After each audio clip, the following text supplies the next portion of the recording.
Hey guys, it's me, Desi Arnaz, professional real estate investor, and behind me here is the beautiful luxury cruise ship here in San Diego. This is one of the Norwegian cruise ships, and I'm just down here today enjoying my Sunday, but I thought I'd take a minute and record a quick video that we can use to educate you guys a little bit more about the note business.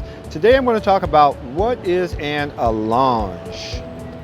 If you've been around the note space for any length of time, then you know that in order to transfer a note from a seller of the note to the buyer of the note, then there's going to be an assignment and then there's going to be an endorsement of the note. The assignment is for the actual deed of trust, and the endorsement is for the note.